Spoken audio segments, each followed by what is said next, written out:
Then there's this. Expect Elon Musk to very quickly get back on the Democrats' good side.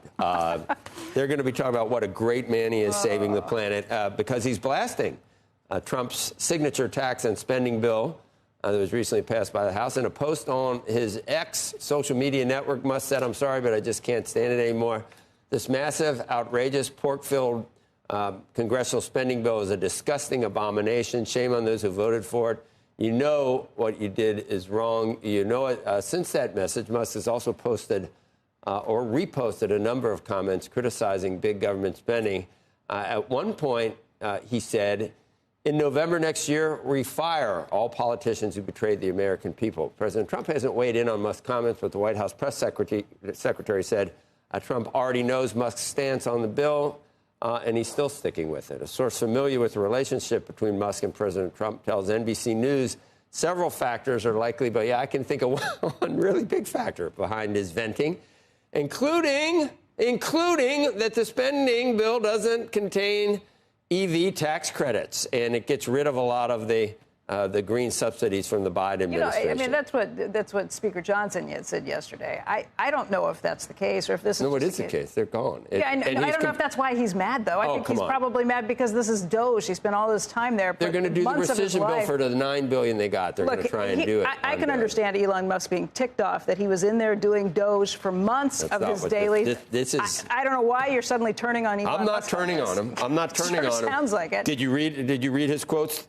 There is no change to tax incentives for oil and gas, just EV and solar, and people are going to die. Slashing solar energy credits is unjust. He spent how many months in the White House trying to cut away, and this is like the Hydra. Every profit that almost every dime in profit that Tesla has posted recently has been selling energy tax credits to other companies. So it's not about the pork. You think he's lying when he says that this is just about his pork? Okay. If you don't, what's in this bill is at least you avoid $4.5 trillion. It's back to the good versus the perfect. You're also back to most places scoring this as saying you are going to be spending much more money. You're going to blow the deficit by trillions of dollars. If you don't pass it, you don't get $1.5 trillion in cuts, and you don't get a tax increase on everyone in the country. I would take Elon Musk at his word at this, and probably being frustrated at I'm sure. The personal pain that he has taken on by trying to do the I don't like. They don't do anything. We're going to have Ron Johnson on. They don't do anything that they should have done for Medicaid. What this does is embolden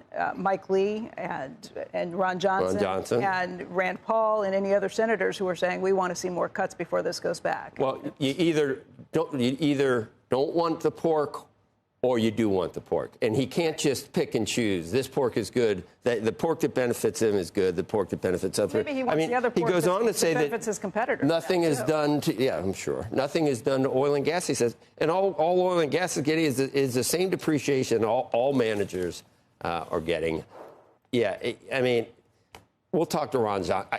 I'm ready to go along with what Ron Johnson said. I wish, but in terms of more cuts, but you got people like Susan Collins, you got people in the House that can't do. Josh Hawley, do you remember? In the Senate, right? too. Do you remember what Biden wanted to do in the what was it called, the New Green Deal or whatever the hell it was? Yeah. If they had gotten this is the way it is on both sides.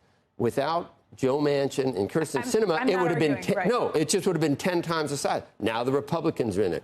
And you've got the same problem. This party, both parties, you have far left and far right. Like, that is the problem. No, but you have people that are not going to agree with you intra-party. Yeah. And that's why nothing ever gets done. Margins. It's also very close margins. And so you can't lose more than a vote or two in the House.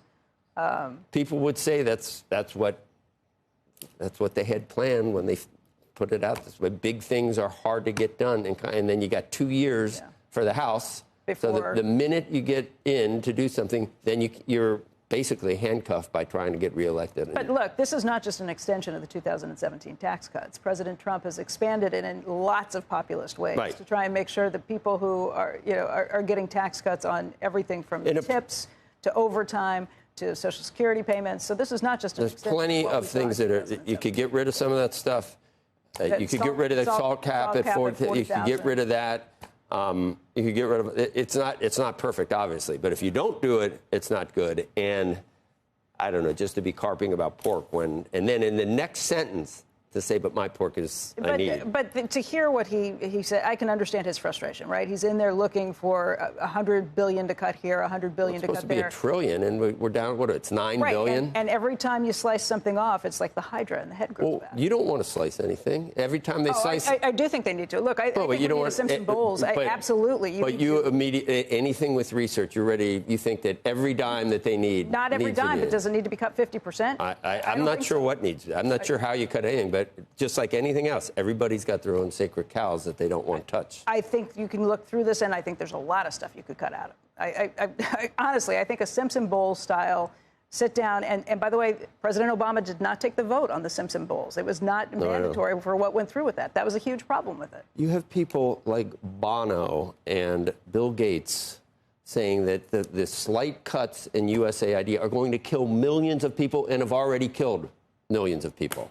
That's what you're dealing with in terms of hyperbole and just... But that's not what is getting stuck in the Senate or the House. Nobody in the Senate or the House... It's an example of how tough. It's an example of how... of the rhetoric you're going to hear. You hear the rhetoric, but what matters is what's happening in every congressional district and what they are voting to support. And they aren't voting to support anything that hurts them. Correct. Right. And that's why if you get 50% of what you want in this bill, the other thing is to not pass anything, and that can't happen for Republicans. Well, this was the gamble that the administration took when it decided to take on one big beautiful bill. Instead of saying, okay, we're going to just solidify the cuts that were there, we're going to do this. And the argument from the House, which may very well be accurate, is that you would not be able to get the House through unless you crammed it all into one big thing. So everybody has to take you have to do it under reconciliation, which we learned all that. Yeah. That's how Obamacare went. That's how things are done to get around the realities of a All I'm saying divided. is I don't completely question Musk's motives for being angry with this. I wish, I've been saying good versus perfect, and if you get 80%, they don't do anything about able-bodied people getting more reimbursement than pregnant women and disabled people. Well, they do it. They've just moved it out. You know. No, that's not. They don't. I don't think the work requirements they brought in from 29 to 26. Right. But it still doesn't do anything with the core problems with Medicaid. It doesn't do anything with the other expansion of Medicaid that was done under Obamacare too, which has turned it into the fastest growing entitlement that we have and the main problem.